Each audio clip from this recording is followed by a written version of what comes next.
Olá, pessoal. A pedidos, então, eu estou colocando uma breve explicação sobre a tabela periódica dos elementos, a nossa grande amiga aqui da química, tá? Então, gente, a tabela periódica, ela está organizada de que forma? Em ordem crescente de número atômico. Lembrando que número atômico é a identidade do elemento. Ele vai indicar o número de prótons, tá? E a tabela ela é dividida em 18 grupos, que são as colunas verticais, e também 7 períodos, que são as linhas horizontais. Tudo bem, povo? Aí, um exemplo aqui, o elemento químico ouro. Eu vou lá na tabela periódica, vou procurar o elemento químico ouro. Opa, tá aqui. Aí eu vou lá e vejo aqui, olha só, número 11, a coluna número 11, ele está no grupo 11. Aí a gente vai ver que na linha do ouro é a linha número 6, portanto ele está no sexto período. Elementos de um mesmo grupo têm o que em comum? O mesmo número de elétrons na última camada eletrônica. Essa camada eletrônica também é conhecida como camada de valência ou nível de energia. Tudo bem? Aí, pessoal, e o que elementos de um mesmo período têm em comum?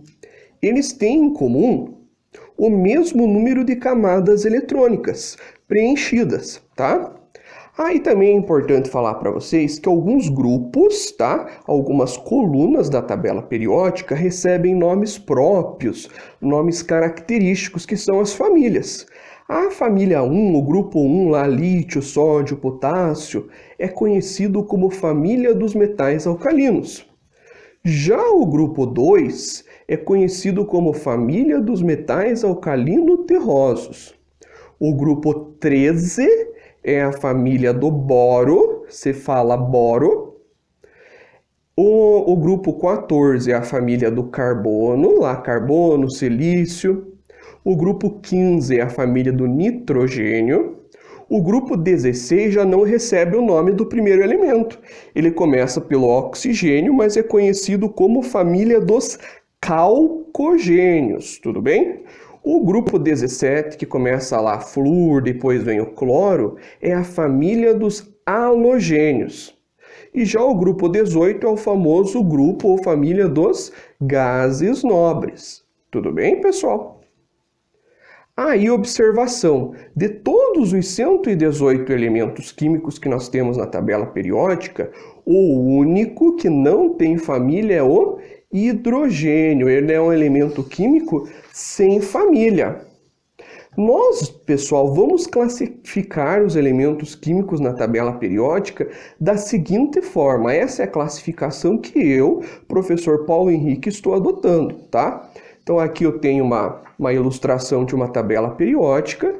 Aí, elementos do grupo 1, 2, 13, 14, 15, 16, 17 e 18 chamaríamos de elementos representativos, tá? Então aqui eu tenho metais, aqui eu tenho não metais, mas não importa. Vamos chamar de elemento representativo.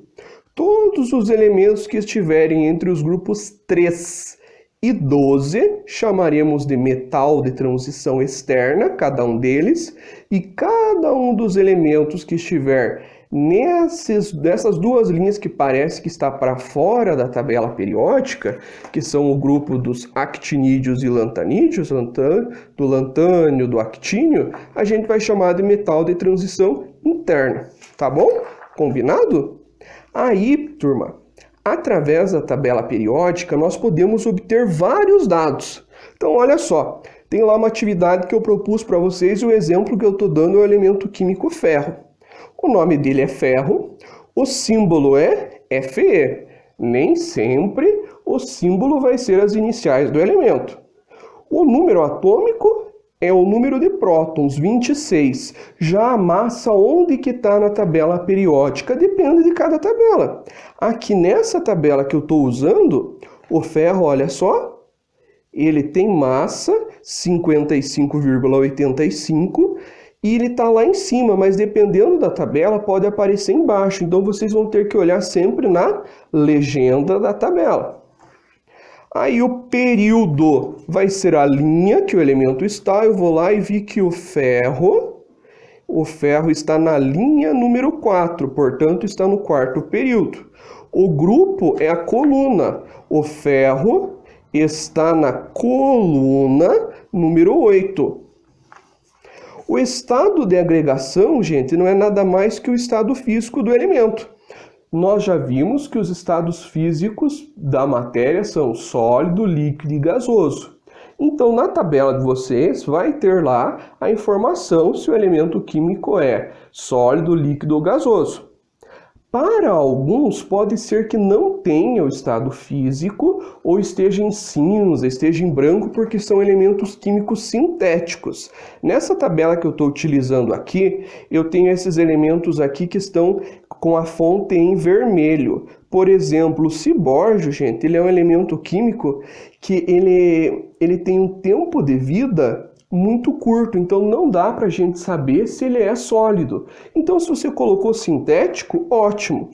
E a classificação vai colocar, se é, por no caso do ferro, um metal de transição externa. Então, gente, é isso. Até a próxima.